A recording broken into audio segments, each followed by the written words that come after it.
Coba bayangin deh, jadi seorang pendidik, tugas mereka kan mulia banget ya, membentuk generasi masa depan bangsa. Tapi, pernah kepikiran nggak, di balik itu semua ada risiko yang nggak kelihatan? Mulai dari intimidasi, ancaman, bahkan sampai kekerasan.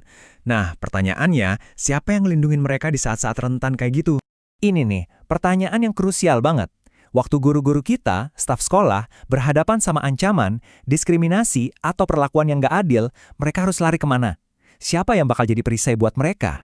Ternyata untuk menjawab tantangan tadi, sekarang udah ada jawabannya. Sebuah kerangka hukum baru udah dibentuk.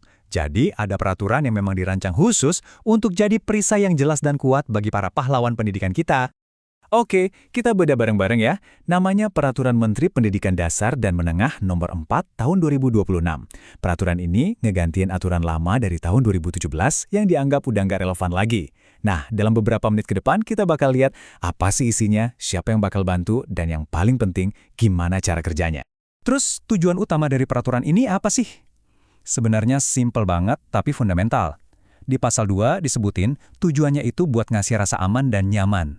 Udah, intinya cuma itu. Biar para pendidik bisa fokus ngajar tanpa perlu ngerasa was-was atau takut. Dan yang bikin peraturan ini kuat, itu ada di prinsip-prinsip dasarnya. Jadi perlindungannya harus adil, nggak pandang bulu, terus akuntabel, bisa dipertanggungjawabkan, dan nirlaba, alias nggak cari untung. Tapi, ini yang paling krusial, praduga tak bersalah. Artinya setiap pendidik dianggap nggak bersalah sampai terbukti sebaliknya.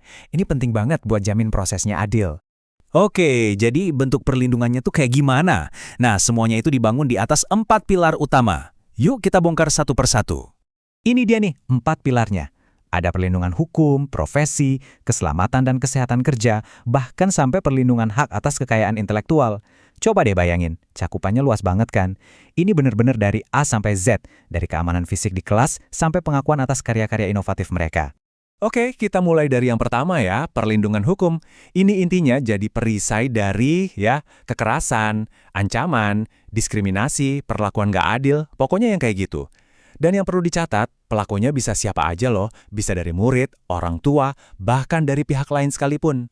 Lanjut ke pilar kedua, perlindungan profesi. Ini ngomongin soal apa? Soal nggak ada lagi tuh pemecatan semena-mena, kompensasi yang nggak sesuai, atau karir yang sengaja dihambat.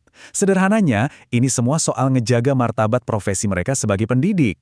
Nah, kerennya lagi, peraturan ini nggak cuma bilang kekerasan dilarang. Nggak, aturan ini ngejelasin secara detail banget apa itu kekerasan.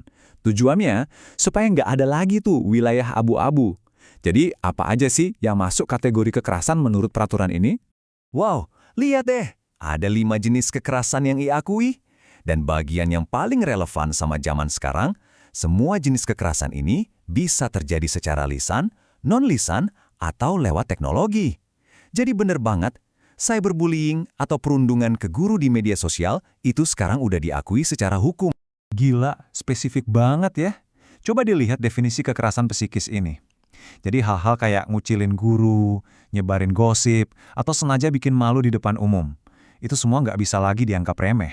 Sekarang udah ada payung hukum yang jelas buat menindak hal-hal semacam itu. Soal kekerasan seksual, peraturannya lebih detail lagi. Ada belasan poin spesifik yang nge-cover semuanya. Mulai dari celetukan yang melecehkan, ngirim gambar atau video nggak senonoh, sampai sentuhan fisik tanpa persetujuan. Ini sinyal yang jelas banget kalau pemerintah benar-benar serius soal pemberantasan pelecehan. Oke, kita udah tahu nih apa aja yang dilindungi. Pertanyaan berikutnya, yang paling penting, kalau seorang pendidik butuh bantuan, lapornya kemana? Nah, jawabannya ke Satgas.